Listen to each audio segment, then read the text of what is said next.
AUM's business school did the survey of Alabama voters. He looks very strong in this race. It would have to be almost, I guess, from what Jerry and I had mentioned, possibly a major disaster, I would imagine, in order for him not to take the state. It shows that white men in Alabama are most likely to vote for Ronald Reagan. Blacks are 3 times more likely to vote for Mondale, and there is some difference between male and female voters. Another major issue, as you know, in this campaign was women's rights, and Mondale came out a little stronger on would do more for women than would Reagan. In fact, that's about the only major issue that we examined where Mondale surpassed Reagan in support. AUM's poll says that Reagan's age isn't really an issue for the voters. 2/3 of those surveyed felt that Reagan's age wouldn't limit his ability to perform presidential duties during the next 4 years. And when it came to helping the elderly and poor, the candidates were neck and neck. President Reagan has been perceived as being for the rich. And what we've discovered is that he's not very far behind Walter Mondale on this very particular issue. And the Democrats, and certainly Mondale, has made a very big point of showing that he's definitely for the elderly and the poor. But the data suggests that Reagan is really holding very well on this particular issue. Susan Silvernail, WSFA TV News. The overwhelming, Saying that there was a conflict of interest. He said that the separation of powers ought to prevent the visits by the presidential candidates, debates on the local level, some key and hot issues in some cities throughout the state. Give us the ingredients for a larger than usual turnout in tomorrow's election. I hope that that happens. What's working against that, I think, are the political polls which indicate that President Reagan is so far ahead. Spent a year, as Dick noted, at Oxford University, President Carter at a symposium in Washington, and so inside scoop, so to speak, about what many businesses and corporations had around the state, because in 1981 the legislature created a duplication of forms.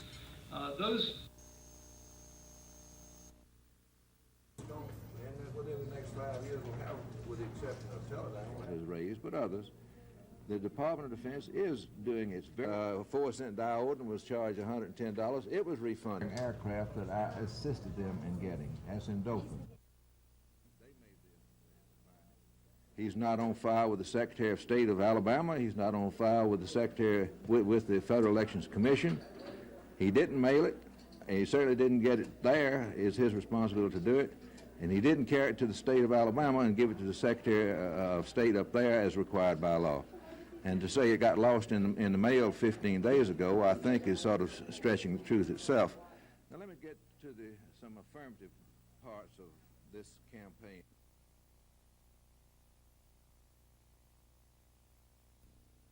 Come up with all this information about Heflin. In one, he asked, why can't Timmy read? The truth is that Timmy can't read because during the last Congress, Bill Dickinson voted against education bills 71% of the time. In another commercial, he tells senior citizens that he supports them. But the truth is that the National Council of Senior Citizens says that over the past 10 years, he's voted against senior citizens 93% of the time. No, I haven't. And I'm going to, just in a moment, I'll address that issue. To vote for Bill Dickinson until I saw TV last night and I see what the Republicans are trying to do to your son, and says, so I'm going to vote for him.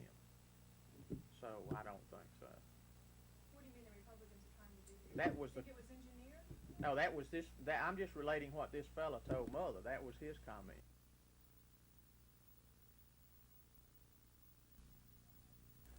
And I tried, as I explained, I don't know if I talked to you about this or not. How did you come up with all this information about Heflin?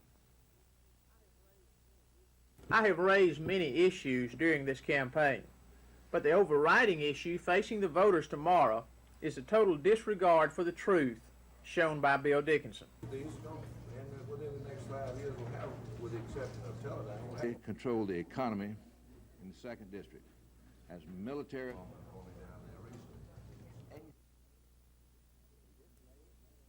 He didn't mail it, and he certainly didn't get it there. It's his responsibility to do it.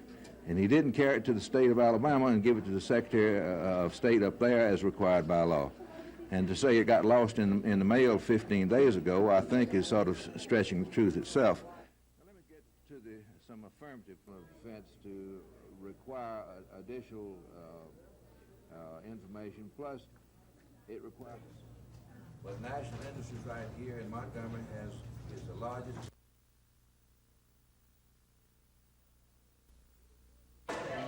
It was during the September primaries that Montgomery County voters first tried out the new electronic voting machines. And even then, not everyone got a chance. Most people had to vote on the old machines. But tomorrow, the mechanical machines will be gone for good, and everyone will vote the new way. Well, so far, the voters have loved it, and I think that they will really enjoy these new machines come Election Day tomorrow. The new machines aren't expected to be any faster than the old ones as far as the voting itself goes. The real value will show up later on. We're talking about a big change in the speed of tabulating, in getting the results out of the machines.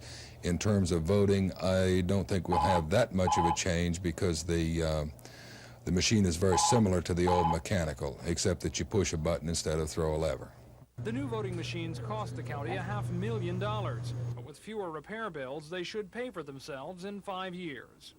But they're also paying off in another way. Because Montgomery County is the first to use this latest in voting technology, political experts from all over the country will probably be watching us to see how well it all works out. Tom Foreman, WSFA TV News.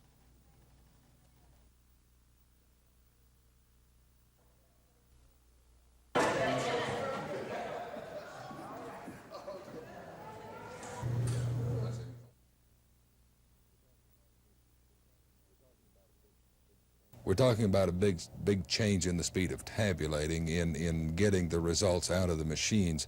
In terms of voting, I don't think we'll have that much of a change because the machine is very similar to the old mechanical, except that you push a button instead of throw a lever. If you punch it a second time, it will disappear and you can erase it. I like it. I hope you like it.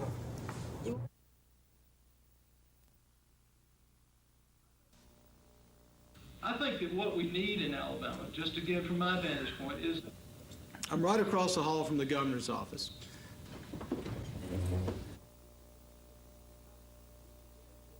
I would predict that once it does pass, and I think that it will pass tomorrow, that there will be some efforts by some of those same legislators to subvert this process, to try to make it not work, to prove to the people that budget isolation was not the right way to go, so that they can once again regain their power to deal with the budgets in the back room.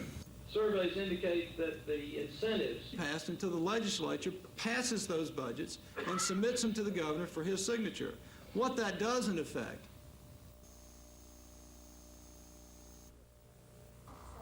This study was commissioned by Tri-Rivers officials and the Georgia Ports Authority for $125,000. It shows industrial and agribusiness opportunities for 32 counties in Alabama, Georgia, and Florida. Tri-Rivers officials are happy with the findings. The study shows great opportunities. It also shows our weaknesses, things that we must work to overcome. The problems these leaders have to deal with include a low number of high school graduates and low per capita income. But the river system, with improved navigation after the removal of rocks in Florida, is a selling point for industry. Tri-Rivers officials say 10 types of industry have been identified as compatible with the river system. If one firm in each of the 10 potential industries located in the ACF region and all of the 1.6 million tons of potential commodities moved on the ACF river system, about 10,000 new jobs would be created in the region. Study Director John Martin says 1.6 million tons of local commodities could now be transported more effectively by barge. You'd have 1,800 new jobs would be generated, $30 million worth of personal income, and about $2.5 million of state and local taxes. Tri-Rivers officials will now set up workshops to go over the report with local leaders. Cal Calloway, WSFA TV News, Dothan.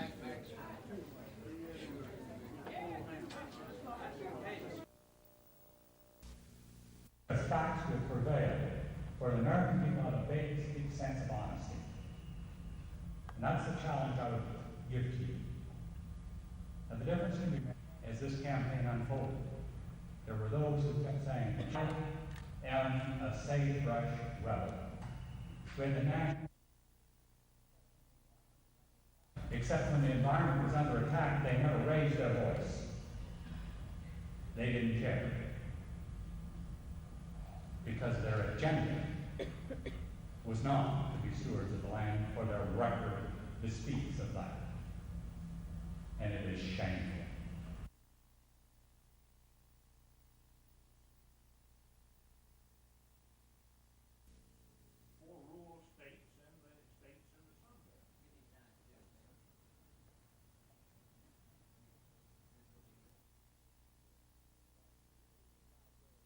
I came out very clearly in the beginning and have consistently opposed it, so I don't know what you do. It gives you a sense of frustration, but I'm still, on this last minute, want to clearly make it known that I am opposed to that tax increase, opposed to tax increases. Go to Huntsville and then to the Quad.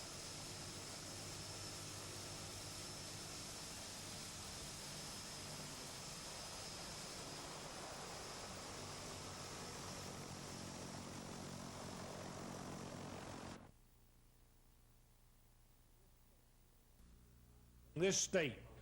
I'm delighted that everyone is here. I appreciate my supporters coming out, appreciate the media being here. I'll now be glad that we might have a large majority. Give us helpful to the state of Alabama. It would put me in a category. But I'm basically opposed to taxes being used to solve the deficit, unless as a last resort. That you do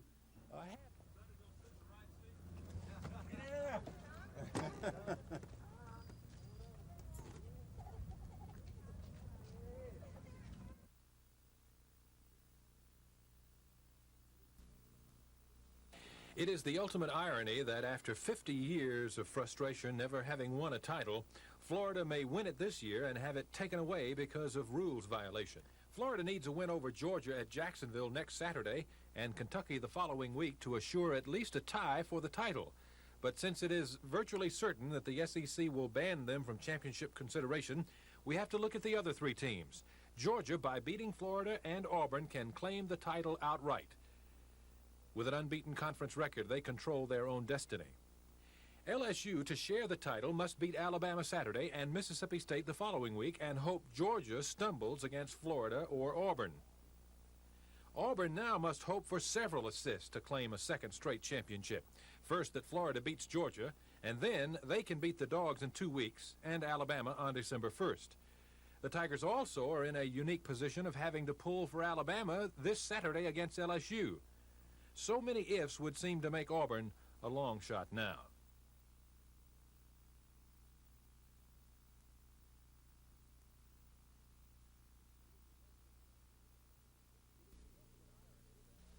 It is the ultimate irony that after 50 years of frustration never having won a title, Florida may win it this year and have it taken away because of rules violations. The Gators have their best team, perhaps of all time. They dismantled a pretty fair Auburn team on Saturday. The Tigers could never get their offense going. Tim Newton, the big nose guard, and his helpers inside stopped the wishbone and forced Auburn into too many predictable third and long situations. The Auburn defense hung on valiantly for 3.5 quarters, but the floodgates finally opened on this Neil Anderson run with 6 minutes left in the game. That made it 17-3. Auburn was through. Florida needs a win over Georgia at Jacksonville next Saturday and Kentucky the following week to assure at least a tie for the title. But since it is virtually certain that the SEC will ban them from championship consideration, we have to look at the other three teams. Georgia, by beating Florida and Auburn, can claim the title outright. With an unbeaten conference record, they control their own destiny. LSU, to share the title, must beat Alabama Saturday and Mississippi State the following week and hope Georgia stumbles against Florida or Auburn. Auburn now must hope for several assists to claim a second straight championship. First, that Florida beats Georgia, and then they can beat the Dogs in 2 weeks and Alabama on December 1st. The Tigers also are in a unique position of having to pull for Alabama this Saturday against LSU. So many ifs would seem to make Auburn a long shot now. The Tide very well could whip LSU. This Mike Shula pass, dubbed by the Atlanta paper as a fling and a prayer, is the kind of stuff that turns teams around. The fourth quarter comeback could be a real tonic for the young Tide confidence.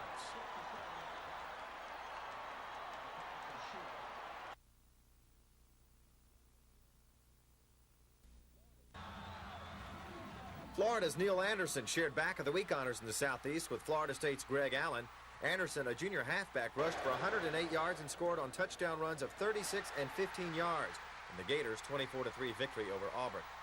The Gators nose guard Tim Newton earned co-lineman of the week honors for shutting down the middle of Auburn's wishbone attack. Newton recorded 10 tackles. Sharing the lineman award with Newton is Big John Hand of Alabama. Hand made 15 stops in the Tide's 24-20 win over Mississippi State, and along with teammate Cornelius Bennett, took the bite out of the Bulldogs. I think when we got down a little bit behind, we didn't lose our composure. We came back and came back real strong. I think we had about, I was telling the defense in the huddle, I think we had about 6 or 7 stops in a row from the third quarter. After they scored that touchdown in the third quarter, I think we had about 6 stops in a row.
Just to get a little background, what kind of figures have we had? Well, in the last primary, I think we had something like 6,000. Usually we'll vote between 40 and 50,000, but I think we'll go well over 60,000 today.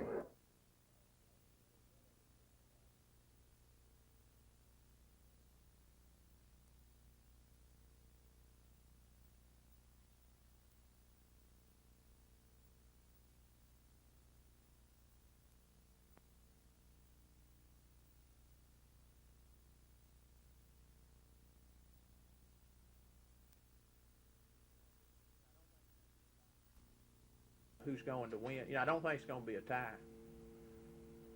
Larry, Dickens is stronghold this Organization.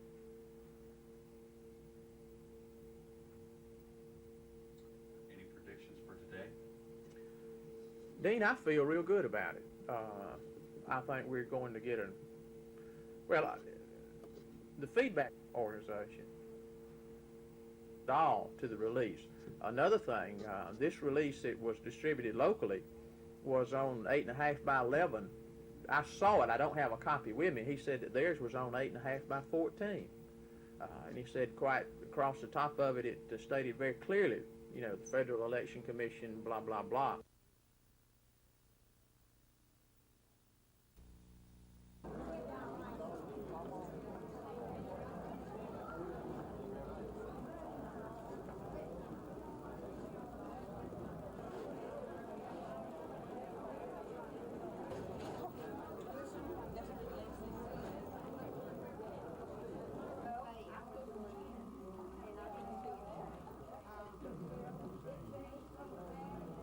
Yeah.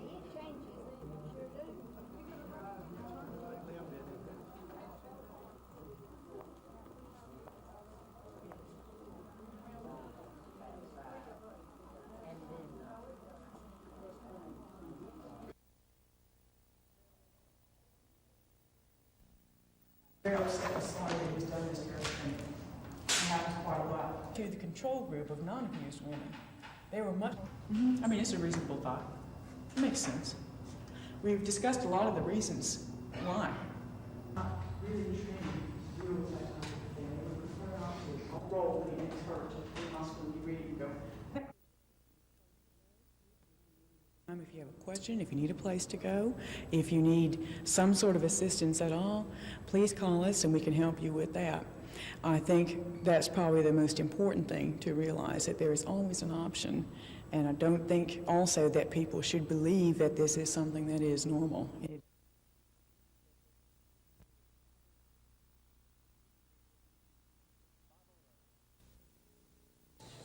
It's 5:09. I can go watch the 5:30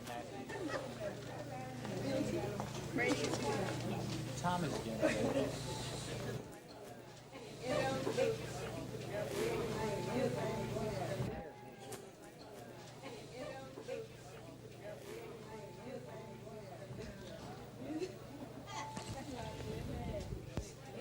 Bob,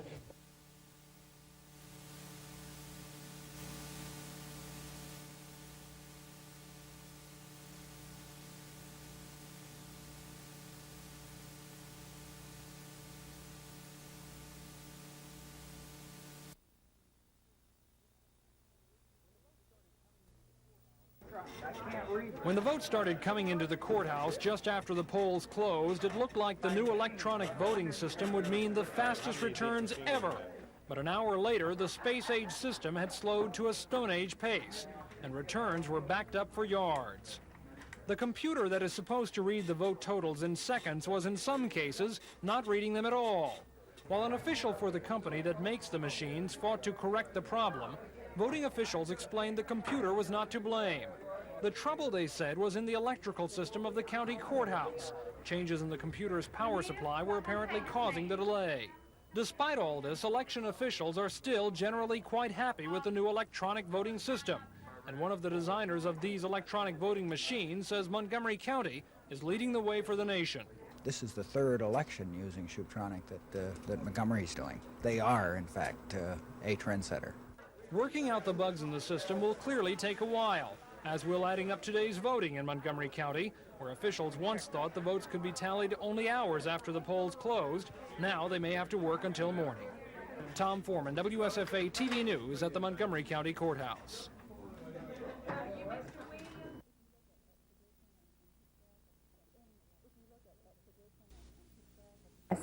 If you look at tradition and historical perspective of elections, it is a good sign when there is a high voter turnout. I think there's going to be a high voter turnout because of the interest in the presidential campaign and election. And I think this is an indication that people have not grown apathetic because of the polls, that there is a high interest there. I think the more people that vote, the more votes President Reagan will get, because I think he basically, from our surveys and information we've gathered, he has sort of a certain amount of the opinion or the vote, and it hasn't varied whether it's 300 or 3,000. So I think the greater numbers, and I think he'll continue to do well. The record turnout should mean he does very well.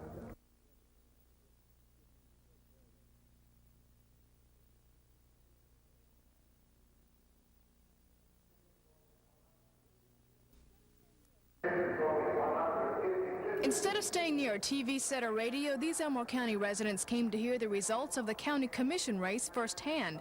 And what they've been hearing is good news to the Democratic nominee, Elsie Maherg. With all the beats in and counted, Maherg has beaten his opponent, Melvin Curley, who waged a write-in campaign by a more than 3-to-1 margin. Maherg says he's not surprised he's the winner. I probably wasn't expecting quite this much, but I figured I was going to be in the lead. Were you worried at all about the write-in campaign? It didn't excite me at all. And one final note, results in beat 14. The beat that, according to legend, is supposed to pick the winner of every presidential race are in. The winner there is Ronald Reagan. Terry Stanton, WSFA TV News at the Elmore County Courthouse.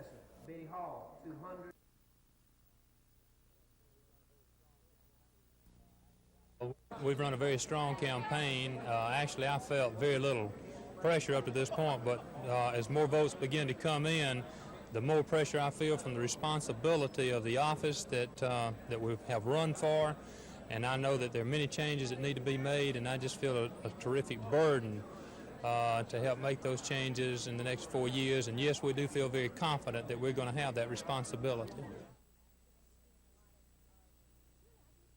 We're going to be doing a lot of really, I guess you could call it soul searching in the next 2 years. I think that, too, a lot of people in this state consider themselves Alabama Democrats, and they don't necessarily consider themselves national Democrats. And so I think that we're going to see a lot of work done on county levels to, reassess and see what we need to be doing, what the Democratic Party needs to be doing, and we also need to be interpreting that to the national party.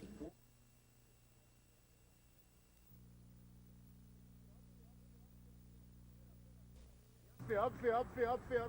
Head up. The Alabama State defensive backs are getting in a little extra running during practice this week. No, a lot of extra running, because Saturday they'll likely get a workout from one of the most explosive offenses in college football. Coach Archie Cooley's Delta Devils of Mississippi Valley State have averaged 60 points a game en route to a 7-1 record.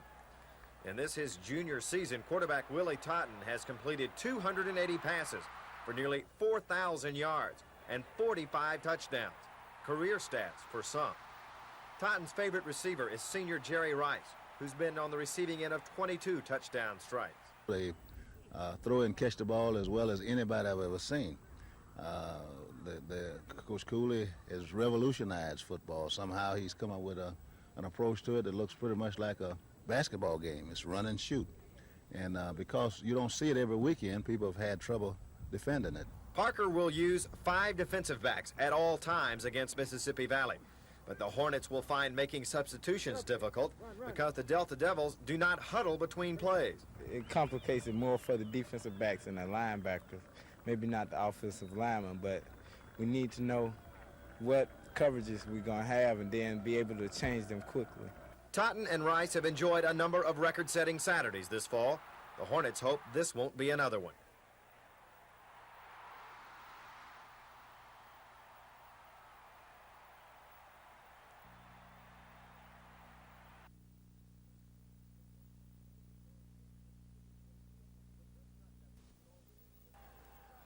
With Vince Sutton at the controls against Mississippi State, the Alabama offense was going nowhere. The Tide had only 1 first down and was behind 10-0. Enter Mike Shula into the game, and the Tide began to turn. Shula's first pass was nabbed by Preston Gothard for a first down. Shula would complete 7 more, 2 for touchdowns. Greg Payne caught this one. Greg Richardson caught the game winner, as Shula rallied the Tide to a 24-20 victory. I was very proud of him. I told him after the game, I said I might be happier for him than I am for anybody else. And I meant that, because Mike has gone through the last 3 or 4 weeks with just the greatest of outlook and attitude, and I didn't expect him to go through it any other way. He's just a classy young man.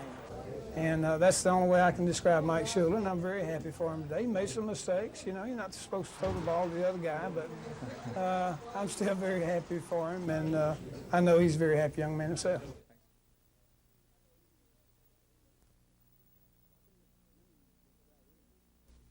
I think that's the main reason Coach Dye really gave us a couple of days off, so we can sort of get soul search a little bit and reach down deep inside and find out what we really want. We've got to get back on the winning streak. We're 6-3 right now, and we got a very outside shot at the SEC championship, but we've got to win, and we want to win. And I can tell you, around the dorm Saturday night and on the plane ride back, the feeling was a lot of emptiness, and a lot of our dreams are falling to pieces, and we can't let that hamper us in our last 3 games. And we've just got to win this week to get ready for the next 2.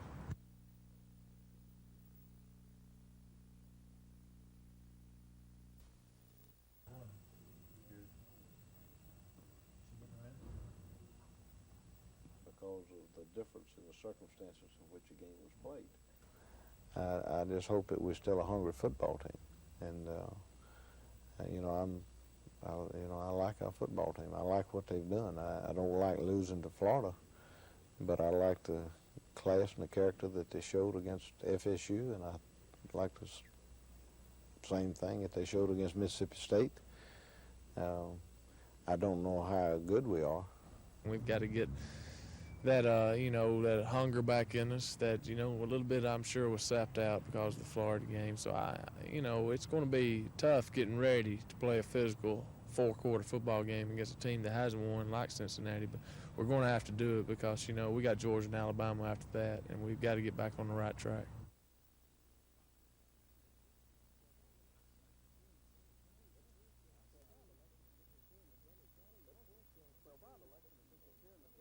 Dennis? Well, Bob, election officials here in Montgomery County report that between 60 and 70% of the eligible voters turned out today and came to the polls in Montgomery. And as you said, they were going to try for a 100% vote on the new Shoot-tronic electronic voting machines, but the heavy turnout may have affected that. With me is the man who's been overseeing the Shoot-tronic operating system during this election, Bob Smith. He's the chief probate clerk from the Montgomery County Courthouse. Bob, did the record numbers cause you some problems in going 100%? Oh, yes. We had to open several mechanical machines to handle the load. How did the people react to the Shoot-tronic machines? I know in the last election, in the runoff, we had a few here and there that some people could try if they wanted to. But in this case, most people voted on the Shoot-tronic machine. Yes, and they loved it, those that got to vote on it, and they think it's a great machine. It's voting very fast. It's voting about 1 minute per voter. Do you think that the county commission may look into buying some more of these? I know that you don't have a real big election like this every time, but do you think it'll be worth it to buy some more of them? I think we're going to have to. If we're going to go electronic voting machines, we have to get sufficient numbers to handle all the voters at the largest election that we will have. I know in some elections you have little problems here and there with the machines or maybe with the voters or with some of the people outside. How has it gone in Montgomery County today? It's gone pretty good. We have not had any mechanical problems or electrical problems with the Shoot-tronic machines. I don't know of any fistfights or anything like that that's been going on. Now, since you said about 85% vote on the electronic machines, will this drastically slow down the tallying of the votes later this evening at the courthouse? It shouldn't from the Shoot-tronic machines. It will, of course, in getting final results, that last 15% that we'll have to hand count that come off the mechanicals. Thank you very much, Bob Smith, Chief Probate Clerk from Montgomery County Courthouse. And this reminder, Bob, if you are in line at 7 o'clock when the polls close, you will be able to vote. Thanks Back to you, Bob. Dennis Latham, live at one of the voting precincts at Houston Hills. It was about 9:30 when Congressman Dickinson came to his election night headquarters and claimed victory for an 11th term in office. Congressman, you had some very strong points in picking up as many counties that you had lost in previous races. Well, Chris, I think this race and the outcome is really as a result of many things. One, the popularity of the president and the fact that I was going with the tide, not against the tide as it was 2 years ago. Second, the economy is very good, and the people tend to vote against somebody in office if things are bad and keep them if things are good. Thirdly, I think my name identification and constituency service in the past has led to the popularity that I enjoy here. Plus the fact that I think it's a difference in the campaign that I ran versus my opponent. I never did anything but accentuate my positive side, never even referred to my opponent during the campaign. And I think that had some influence and effect. So the last I saw on the TV screen was I'm running about 60% and carrying 11 out of 13 counties. And I think that's dramatically different from 2 years ago, and I'm very grateful. If Mr. Lee says, as he intends that he might, to come back in 1986, you say you'd be happy to face him again? Oh, yes, I'd have no hesitancy in facing him. This is the second time he's run, and if he wants to go a third time, that's fine too. I thought he took his best shot this time, but we'll see. Thank you, Congressman, and congratulations to you again. Gina? Okay, thank you, Chris.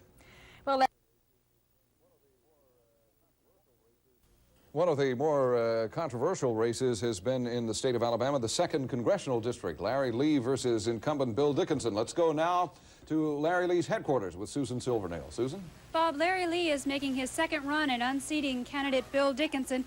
2 years ago, Larry Lee only got as far as the primaries, but the Billy Joe Camp experience taught him that Bill Dickinson is vulnerable. We have the candidate with us. Larry, you told me that you expect to win tonight with 51% of the vote. What do you base that on?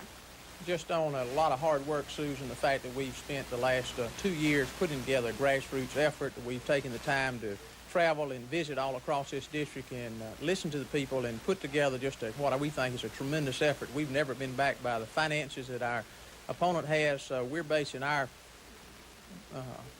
this thought on the fact that we've just got an awful lot of people out there working for us. And you are counting on a very large, if not an increase, in black voter turnout in the 2nd District. Certainly, I think that we're going to see a tremendous black voter turnout. Okay, thank you, Larry. We want to talk to you later tonight. For Mr. Lee's prediction to run true, he must hold on to the traditional Democratic counties, the rural counties like Geneva, Henry, Barber, and Bullock. But the margin of difference for Larry Lee will be in Montgomery and Houston counties. So those are the 2 counties we will keep an eye on here through the night. Bob? Thanks a lot. Bill Dickinson's campaign headquarters are at across town. Chris Grimshaw is there. Chris, we're only going to have about 30 seconds for some of those Republican statistics. Well, the Republicans here in Bill Dickinson don't feel that they are as vulnerable as Larry Lee feels that he might think that Dickinson is. He thinks that Billy Joe Camp last year was strong against Dickinson because Camp was riding on the coattails of Governor Wallace, who Camp has been a long-time aide for. They don't think that will exist this year. In fact, Dickinson exudes a great deal of confidence, saying that he thinks he'll carry at least 7 of the 13 counties and will probably carry as much as 65% of the vote. That confidence, however, is tempered by some of the others who say it won't be nearly that high, maybe only 62%. They say that Lee doesn't have the recognition factor and that the Reagan sweep this year will help them in this campaign. Thanks a lot. Chris Grimshaw live at the Republican headquarters. Bob Ingram and I. Concerned. Dennis Latham of our staff is at the Democratic headquarters and is ready to talk with some of the people who have been watching the returns tonight with mixed emotions, I guess. Right, Dennis? That's right, Bob. On one hand, they're pretty excited about some of the things they're hearing about the Heflin-Smith race, and they're also a little disappointed about some of the nationwide totals that are coming on Mondale-Ferraro. We have with us the 2nd District Coordinator for Mondale-Ferraro, Marcia Folsom. How are the Mondale-Ferraro supporters here taking some of the news from the national scene? Well, I must admit they're quite discouraged right now. We have all worked very, very hard. We feel like that there really aren't a lot of things that we could have done here that we did not do in preparation for this election. We are still, concerned about the nationwide totals. We're also looking at coattail effects in other Senate and House seats. What about the projections? Projections, as far as the projections that have been made early on, we're quite discouraged that the networks feel that it's their duty to go ahead and start reporting outcomes of elections before the polls close. Thank you very much. Marcia Folsom, 2nd District Coordinator for Mondale-Ferraro, and in a few moments, Senator Heflin is supposed to be speaking to the crowd here before he goes to other parts of Alabama. Bob? Thanks a lot. Dennis Latham at the Democratic headquarters. We'll be back with more on Decision 84, the Alabama vote, in just a moment. Let's go now live to the headquarters of the Democratic Party in the city of Montgomery, and Senator Heflin is standing by with reporter Dennis Latham. Dennis? That's right, Bob. We're here with U.S. Senator Howell Heflin. Senator Heflin, in the last couple of days of your campaign, you've been talking about a big win, and a big win for you would mean help for people in Alabama, in Washington. Tell us a little bit more about this help. Well, the average senator will win about 52, 53%. If I win big from 60 to 70%, then it means I can be more effective for Alabama. The bureaucrats, the staff, my colleagues, everybody in Washington follows these races. If I win big, that puts me in a category separate and apart from the rest of the senators.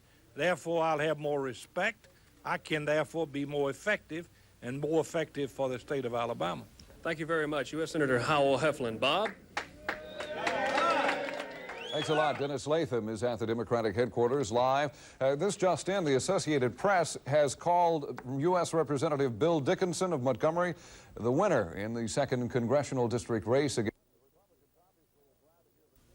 The Republicans obviously are glad to hear the news. The Associated Press calling the race for Bill Dickinson tonight. Let's go to the GOP headquarters here. Bob McKee is with Chris Grimshaw. Chris? Bob, no great cheers. couple minutes ago when you announced that Dickinson had been named the winner by the Associated Press in the 2nd Congressional District race. Apparently, a lot of people are not, they're basically socializing right now. The congressman is not here, and there have not been much word about the fact that the congressman has been projected the winner.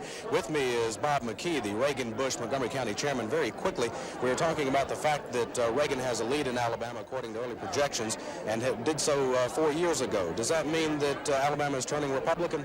No, I don't think it means that. I think that it means that people are still independent in their voting. I think it just means they were turned off by the Mondale-Ferraro ticket and turned on by the Reagan ticket. The patriotism, leadership, economy, national defense, all these things, very important. And the morality factor, very important to the people in Alabama. The independent vote pendulum still to the conservative side. I think that's right, and I think that what it does mean, and Alabama is not necessarily a Democratic state any longer, and that conservatives seeking office, especially for the first time, going to look very carefully at the party before they decide to run as a Democrat. Thank you, Bob. Bob? Thanks a lot. Chris Grimshaw with Bob McKee at the Republican headquarters here in Montgomery. Larry Lee is the 2nd Congressional District candidate on the Democratic side of the ticket. He is not conceding, he says. Susan Silvernail is standing by live for a report from the Larry Lee headquarters. Susan? Bob, the game plan for the Larry Lee campaign was to come on strong in the rural counties, but it's not happening. Larry Lee wanted Bullitt County by 75 to 80%, but that's not what happened. Your figures in Bullitt County show what, Larry? Oh, roughly about 65%, something like that. Why do you think you are not holding on to these rural counties? I have no earthly idea. I'm just real surprised. The fact that we've lost Crenshaw County, evidently the scattered return, Susan, that we've had, and also lost Geneva County, comes as a real surprise to me with my agriculture background and some of these kinds of things. But I think the fact that, you're looking at obviously Ronald Reagan has some strength, and we're looking at that in the fact that our opponent spent $300,000, we had $40,000. That's an awful lot to try to make up for. The Associated Press has already projected Bill Dickinson the winner in this race. How do you feel about that? Are you conceding the race? No, not at this point in time. We're going to wait just a little while longer and, see how things go along. But I still have to be real pleased with the way we've come an awful long way in 2 years. And so, we're grateful for what we have gotten. Okay, there you have Larry Lee watching that Republican straight ticket voting and a little disappointed with some of the showings in the traditional Democratic rural counties. Bob? Thanks a lot, Susan Silvernail at Larry Lee's headquarters. We'll be back with Tom Foreman is upstairs in the TV 12 newsroom. And Tom, understand there is still some confusion and more electronic problems down at the courthouse counting the votes. Bob, the massive voter turnout has not helped the situation down there at all. We just returned just a moment ago. Back down at the courthouse, if you'll take a look now, there is a backlog of all the votes that have been coming in throughout the day. You can see them piled on the table in envelopes. There are small electronic cartridges coming in from the new electronic voting machines. Now, the voting machines are being praised by voting officials as being very fast in the field, but the problem is occurring, as you can see, at the courthouse. They're working on the computers now, trying to get them to work better at reading the votes there. The problem, we are told, is not in the computer system there that is reading the votes. Rather, it is in the power system at the county courthouse. Fluctuations in the power are causing the computer to have problems in reading those small electronic cartridges. Now then, that is going to present some problems as the evening goes on. Voting officials had hoped they'd have everything added up by about 10 o'clock tonight, maybe even earlier. Now it looks like it's going to be an all-night-long operation, maybe even longer, because there are problems within the system. They're going to have to check out the system, see what's wrong. They say there's no problem with any of the votes being recorded. The votes are all saved, they're all stored. It's just going to be a matter of how long it will take to get those votes out of storage and out where we can see exactly how Montgomery voters voted in this election. Thanks a lot. Tom Foreman, who is live in the TV 12 newsroom. We'll be back with more on Decision 84, the Alabama vote, in just a moment. Let's go now to Chris Grimshaw, who's standing by with the Republican winner in the 2nd District. Chris? Congressman Dickinson, a few minutes ago, Larry Lee conceded the race. Earlier in the race, you had projected as much as a 65% victory. That was not the case. It was around 60% if the trend continues. Well, I don't want to be a sore loser or a sore winner. I'll take the 60. No, I really thought that the way that the tide was going a few days ago, that 65% might be a realistic figure. However, in the office pool today, I picked 60%, so I might win the money. You, during the campaign, were talking about the fact that Larry Lee did not have a high recognition factor. How do you feel about his campaign against you this year and the fact that he expressed his interest in 1986? Well, I would hope that Mr. Lee would have learned something from this race. This is the second time he's run. And if he wants to run 2 years from now, fine. I can't think of anybody I'd rather run against than Mr. Lee. You feel like he's an easy opponent then? Well, I would say that I've run an affirmative campaign. The only thing I've ever talked about during the entire campaign was what I stood for and things I have done and want to do, and never mentioned him at all. I think that a negative campaign is a losing campaign, and I've been affirmative throughout. Evidently, the people agree with me. And, you picked up a number of counties you lost 2 years ago. Yes, as a matter of fact, I'm told that I probably have lost 2 out of 13, which ain't bad. What does that say about the rural vote for you? Are you picking up the agricultural vote? Oh, yes. Well, now you can take Houston County, for instance. We have Dothan there, but it's still, that is the heart of peanut country, and I'm winning that by almost 4-1. Picked up Henry County, which is all rural. Well, most of my district is rural, with the exception of Montgomery, and so I only lost two counties out of 13. So I think it pretty well speaks for itself that I am a representative of the farmer, and they recognize it, as well as the rural and the military, and it all together goes in to make for a good, strong constituency. They're great people. I enjoy working with them because they're my kind. Thank you very much. Congratulations, Congressman. Bob? Thanks a lot. Chris Grimshaw live at the governor's house with the Republicans. Bill Dickinson, the winner in the 2nd District, again going in for his 11th.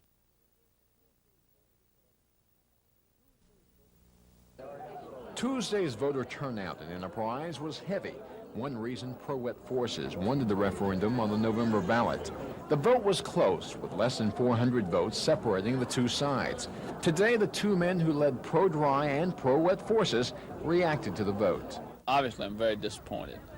We worked very, very hard for what we thought was the right thing to do. We had more people to turn out than they did.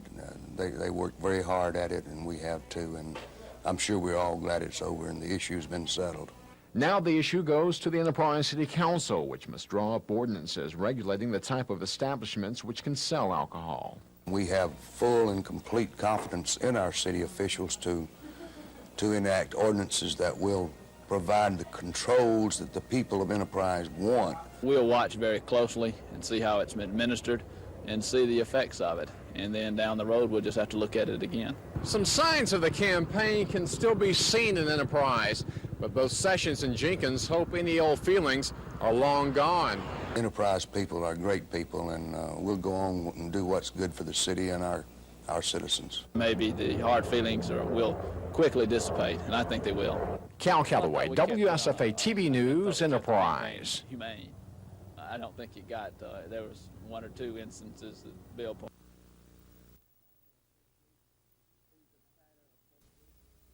Of China Association, which is a national organization in China, which is the issues that are facing us, those of us who are in the cities of this country in particular, how to get our young people working together. And it is the private sector where these jobs are. We shall work through those Republican leaders and try to cause them national policy. We must have the ability, whether Democrats are in the White House or Republicans are in the White House, we must have the ability to rise above our political differences and work for the best interest of our communities, regardless of our party affiliations. Many of the citizens may not have any, but I think there was some disagreement with the bill for local cities and for local communities. Jobs, houses, on a 2-week trip to the People's Republic of China. It is important, I believe, for us here in the United States of America to begin to build a bridge between the United States and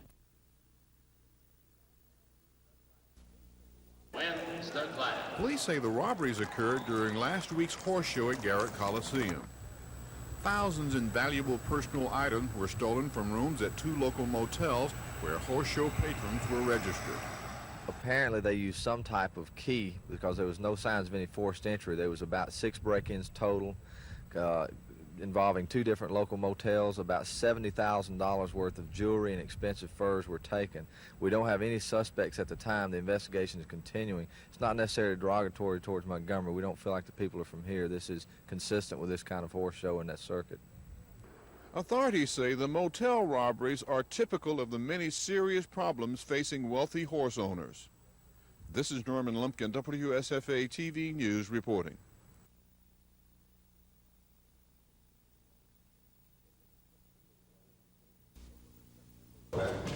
It was in September when Leon Frazier and the Wallace administration made news disagreeing over how much money the agency would have this year. During that struggle, Frazier agreed he wasn't being fed accurate information from his department because of poor accounting practices and an outdated computer program. But now, 49-year-old Paris Lee Corley is supposed to change that. We're talking about management and accounting for the funds in a way which can be more acceptable and more credible. And to do that, some changes will come, changes recommended by a consultant study and the governor's task force, which is essentially overseeing the department. Even though Frazier gave up his stand against the administration and opted to live with its projections, he still doesn't accept them. He says the agency will run $10 to $15 million short. Meanwhile, administration officials say while the year is still young, figures still don't bear out any such shortfall. But Frazier says he's doing his best at his job, no matter what the consequences. However, I do not feel that my position is in any jeopardy. But you know, this is it's a political atmosphere. You know, what's true one day may not be true the next. Chris Grimshaw, WSFA TV News.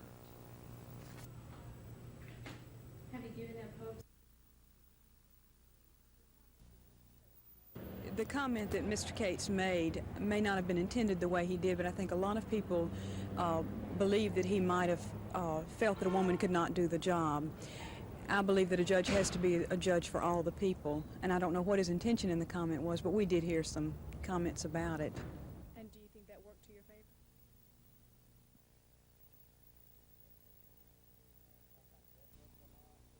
I think that helped a lot. The last 4 years, this county commission has been non-controversial, and we pretty well sit down and talk, even when we had disagreements, we had it in a gentlemanly manner, and I think people appreciate that.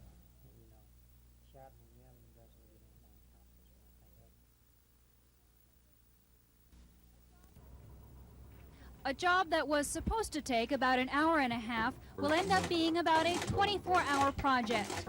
The voters did what the voters were supposed to do.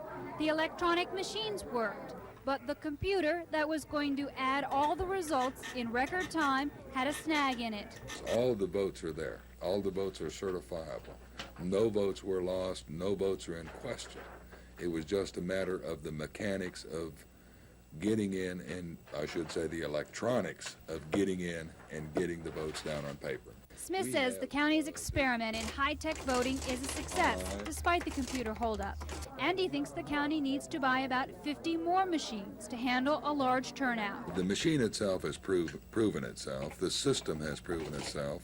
Take heart, Montgomery County. Further north in Jefferson County, there was a shortage of ballots for the electronic machines, and officials there are still counting paper ballots. Susan Silvernail, WSFA TV News. So much that he couldn't really.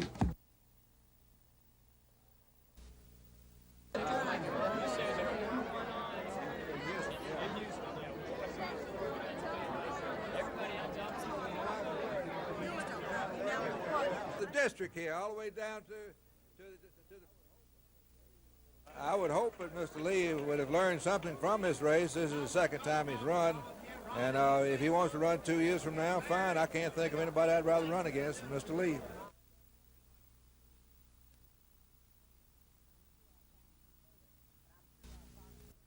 And I'm sure our congressman heard us when we spoke out against waste, when we said do something about the deficit, when we said work for equity in taxation, when we said remember veterans, when we said speak up for education. And I pray that he will remember what he heard.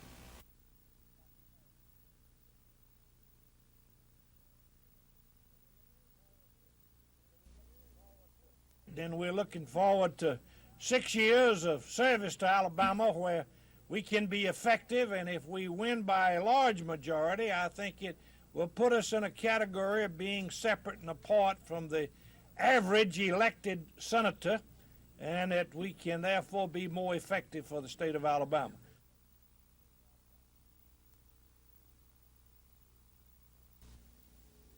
Problem due to the slowness of the federal. What do you expect to be your first recommendations or changes? We're going to be able to get the funds that was bill. We know that we are not getting the most effective and efficient use of the resources we do have, and there will be changes. It would be a combination of both structure and personnel skills.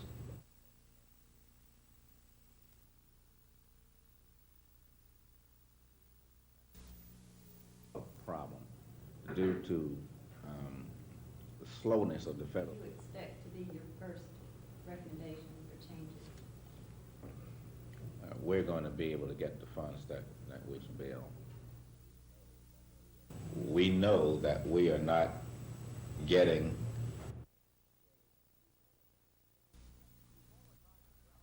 The Eufaula Tigers rallied from a 10-point deficit last Friday to defeat Smith Station 19-13 in overtime.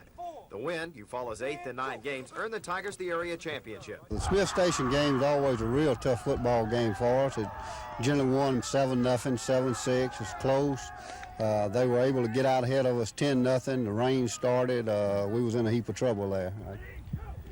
Maybe the biggest weapon on Eufaula's side is tradition. Since Coach George Cochran came here 9 years ago, the Tigers have won 2 state championships, and Friday night will mark their 7th straight trip to the playoffs. It's tradition here at Eufaula to always have a good ball club, and we just work together and work hard. We just got here. Parker and the rest of the Eufaula offensive line are known as the Plowboys for the way they plow through opposing defenses. They are a close-knit fraternity, as you can see. The Plowboys have helped tailback Michael Kelly rack up more than 900 yards and 13 touchdowns. Quarterback Keith Bryan compliments the Tigers' strong ground game with a strong arm. The Eufaula defense has recorded 3 shutouts and has allowed Tiger opponents an average of less than 7 points a game. New faces out there? Not really, you know. Everybody just, been here before and they know what to do. The Tigers begin their 2nd season Friday, hosting Andalusia. Troy won it in '80. Andalusia's won it several times, so there's some real good football tradition in that particular area. And I think Andalusia will come up ready to play. The Eufaula Tigers and their Plowboys, our high school team of the week.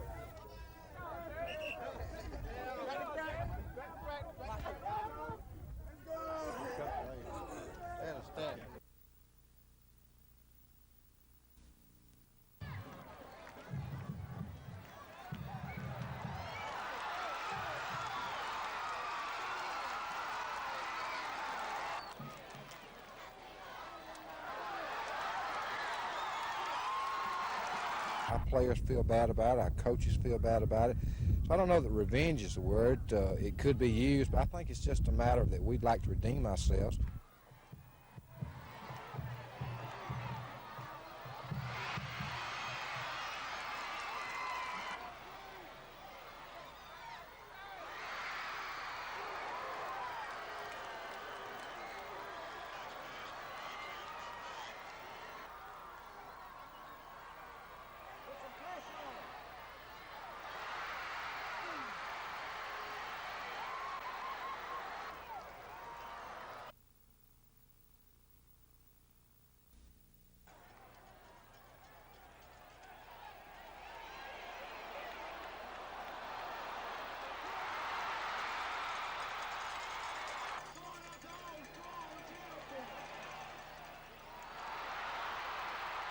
We looked pretty good against Tennessee and still not that good. Looked pretty good against Mississippi State, but there's improvement, room for improvement. So I think we're going to be a lot better off this week, and we're maturing through the year, and it's about time to have everything come together.